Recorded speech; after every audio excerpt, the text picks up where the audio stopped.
Good morning, this is Science Personnel Mitchell, Identification Whiskey Yankee 119er. Authorization Access, Xenobiologist Protocol Priority 2 Clearance, under WEYLAND-YUTANI's Research Division.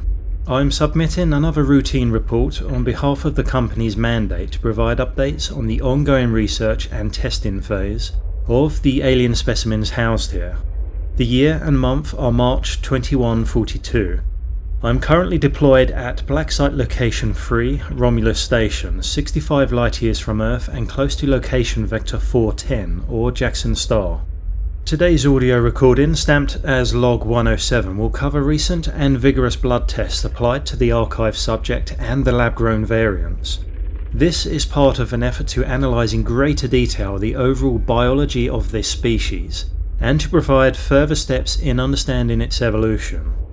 We also aim to establish a series of precursors to enable breakthrough advancements in DNA adjustment through human trials, and a staggering boon to the bioweapons division back home. I'll break down these findings into several categories, including the very nature of the acidic blood in question, what analogous earth chemistry and biology can help us explain its highly corrosive properties, and what potential purposes exist for such an unusual blood type that might help us formulate a better explanation for the extremophile under study. Finally, I'll provide some hypothetical mechanisms by which such a trait could function. These topics are all based on data collected thus far and may be subject to change.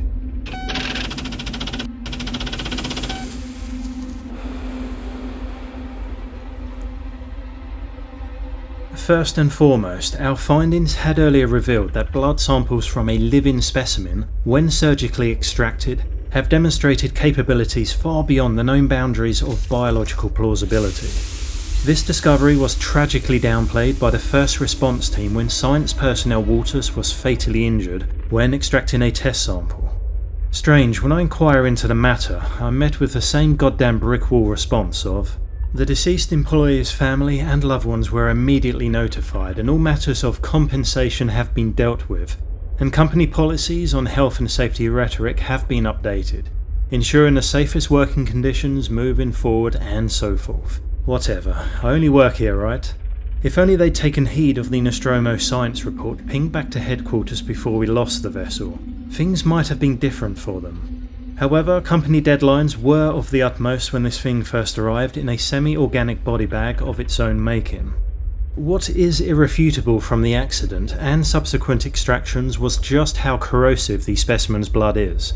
The molecular structure of its acidic properties is more than capable of burning through metals, glass and other materials with absolute ease in a short-lived but intense chemical reaction. If we are to understand the complexity of its blood, then we must first work backwards. Therefore, knowing that the process of an acidic agent is essentially a hydrogen-containing substance that is capable of donating a proton, hydrogen ion, to another substance which, in summary, is the chemical reaction. From this transfer, among other things, tells us the strength of the acid. With the blood samples currently under analysis, our synthetic rook may better understand its remarkable potency with the startling revelation that our subject comprises silicon-based biology, and therefore utilising our knowledge of highly produced hydrogen yields in silicon fuels may help shed some light on the mystery.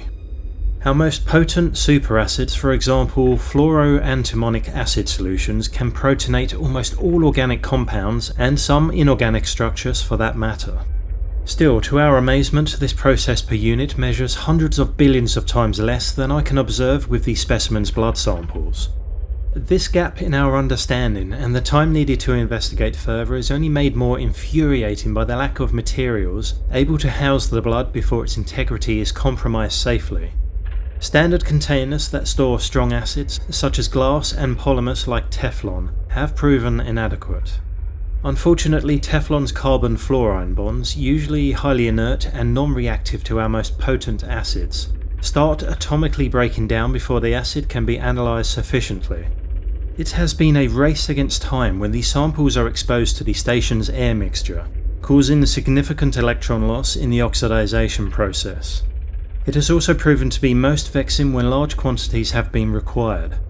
These hurdles have forced innovation, at least, with the use of zero-gravity techniques to prevent further damage to the station, which could be catastrophic given the corrosion factor and the alarming rate of initial acceleration that its blood affects the station's toughest steel alloys. With all that said, evidence indisputably supports a highly accelerated proton transfer within the molecule when coming into contact with construction materials that make up the station, as was demonstrated when laser incisions resulted in both damage and one death from the preliminary testing. Advanced methods were required to attain potency information using strong bases to speed up the neutralization of the acidic reaction, offering up some added data and leaving us not entirely left in the dark. However, it can be said with great certainty that examples of both creatures in different stages of their life cycle appear to harness identical corrosive potency in their blood. Measurements taken have given us readings of severely low pH levels quite off the chart. 0 to 1 reflects the measurements for most common high-strength acids and drops to -28 pH for the most potent, named fluoroantimonic acid I mentioned earlier. These blood readings, however, it simultaneously scares and fascinates me how an organism can thrive with such hostile biology.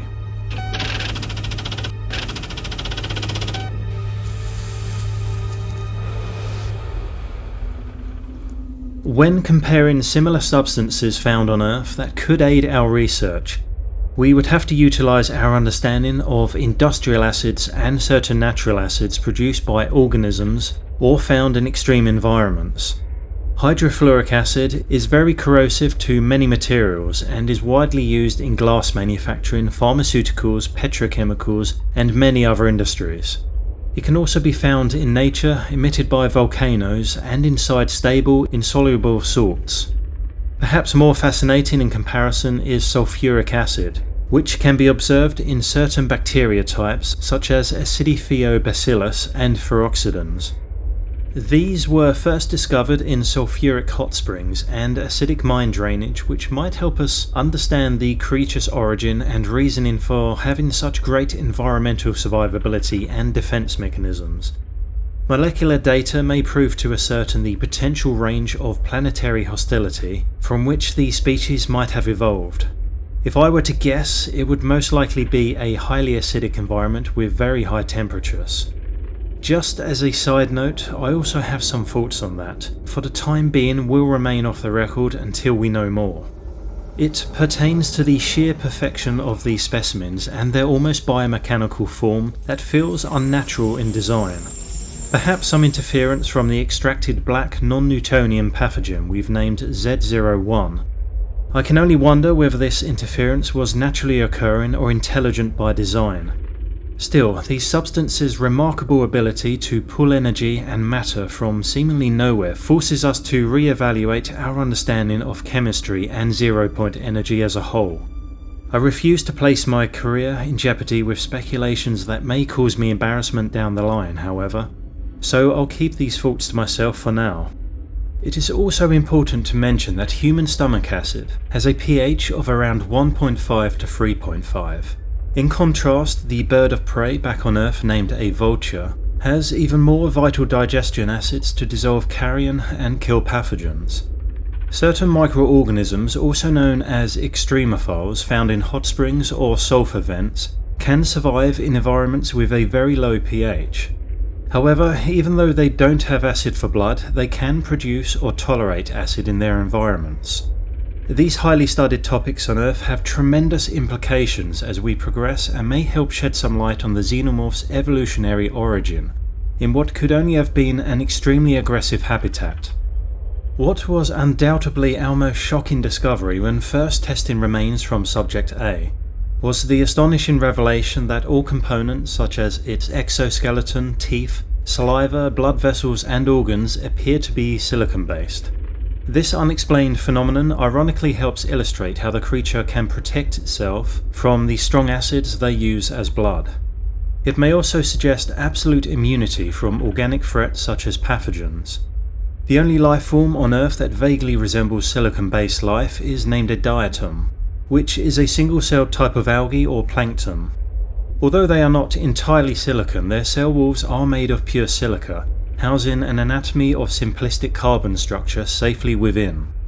Therefore, if we take into consideration how life can sometimes thrive in highly hostile conditions, and the abundant evidence of advanced and complex biological silicon construction that now resides in our lab, then the importance of this creature's acid blood cannot be overstated.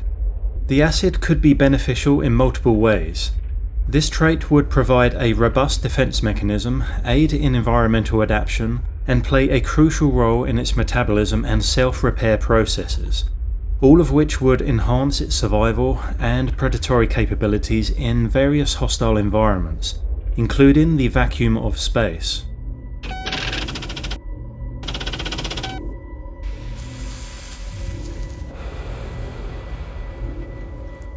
Arguably, the most terrifying characteristic of this being is its aptitude to protect itself. Any carbon-based lifeform would suffer immediate and severe damage, deterring or incapacitating it if an attack were to penetrate its dense skin. It is somewhat analogous to venomous animals whose toxins can kill or paralyze predators and prey without expending vast amounts of energy. Efficiency is yet another key word when examining this species' physiology. For example, in the parasitic stage category of xenomorph, within the reproductive specimen, small glands appear to connect the blood vessels, which could imply a projectile mechanism for its acid. This feature is not present in the larger stage 2 variation recovered from the Nostromo's debris field, which now safely resides within the stasis tank. Therefore, it may be an exclusive trait designed to protect the more fragile creature if threatened whilst it performs one of the essential acts in this species' life cycle, the transfer of embryo ingredients into a suitable host.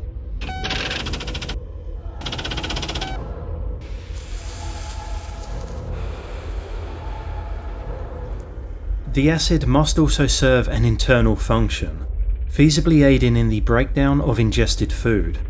If the lifeform consumes a wide range of biological and inorganic materials, such a powerful acid could help dissolve and digest these materials, providing it with a broad spectrum of nutrients otherwise inaccessible to us.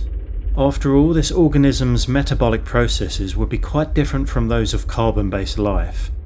Its acidic blood could aid in the catalysis of reactions necessary for silicon-based biochemistry, helping the organism process silicate materials such as rocks or other elements like metals in ways vital to its survival.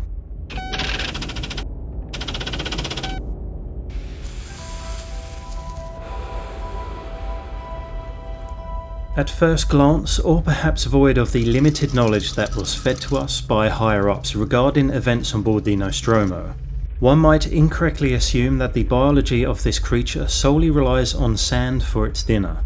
But the xenomorph would appear to be a most profound oddity of science in just how this species utilises carbon life for its needs as well.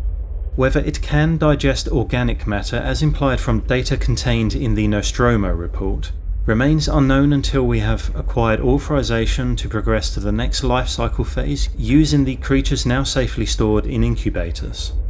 However, what is extraordinary concerning the implantation organism that can suffocate a host is its ability to impregnate a victim with a parasitic embryo.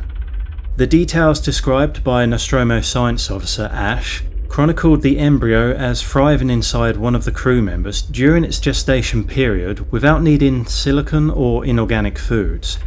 These findings have raised serious questions and furious debates over the functionality of its metabolic processes, the many implications of having acid for blood, and its broad appeal in sustaining itself.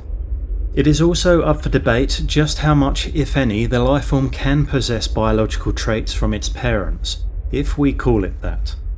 If so, this amalgamation of carbon and silicon interactions could be extremely useful to our projects.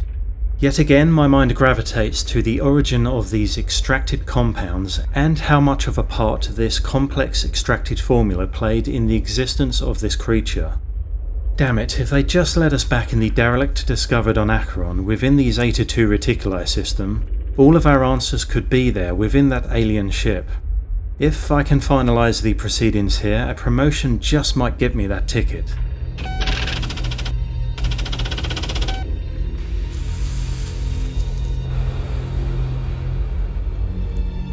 We've established that the silicon cells that make up the exterior hardened exoskeleton and softer interior membrane wall linings are sufficiently resistant to the acid. This prompted using state-of-the-art biopsy tools to retrieve inner tissue samples, which offered some intriguing discrepancies. Judging from the change in potency readings before and after the blood was released from its vessels and exposed to outside conditions, we are seeing data that the subject may possess an advanced buffering system able to neutralize or control the acid under normal conditions, possibly preventing it from causing internal harm over time. These mechanisms involve rapidly releasing base-like substances from compartmentalized glands to counteract the acid when it is unnecessary, keeping it in a more dormant state. Without further analysis from organs and glands, we could also theorize that the xenomorph's resulting acid mixture could be produced on demand by the secretion of precursors that react to form the final acid potency only when the blood becomes exposed to air mixtures or another triggering condition. Oxidized particles of acidic remains have identified its blood as some advanced form of silicic acid. This evidence can explain why we see such a violent and corrosive reaction when blood is released. Much like carbon, silicon contains many essential building blocks for life. Still, it forms more stable bonds with oxygen than other elements, forming rocks on Earth rather than complex, flexible molecules like proteins or DNA. This science might help us understand why the violent reaction occurs more intensely when blood becomes exposed to most substances when surrounded by the powerful catalyst-containing properties of air and water. Ultimately, this staggering defense mechanism must have resulted from a lengthy era of evolution, in which biology had to develop these traits in order to adapt and survive. Judging from the level of technology observed on the derelict craft residing on location Vector 246, I'd have to assume that the specimens may have derived from a world a great distance away. How this species can seemingly thrive away from its home environment is extraordinary. Once again, the properties of its dynamic blood may be vital in understanding these factors. Aside from protecting against microscopic foreign bodies, heat generated from chemical reactions within the blood inside its body may aid in regulating a body temperature that coincides with conditions it might be more familiar with on its originating planet. Based on early research alone, this perfect organism gives the impression of a highly self-preserving survivor of unmatched proportions. This claim becomes especially true when you factor in some of its other numerous abilities, including one that resides in the secreted silicon-based resin that Subject A demonstrated after one of the crew members ejected it from the Nostromo's Narcissus lifeboat craft currently stored in Hangar 4. However, these other factors belonging to Xenomorph XX121 and its precursor will be more detailed in upcoming reports. You can expect my next update soon once we have collated more data from the specimen. Science Personnel Mitchell, signing off.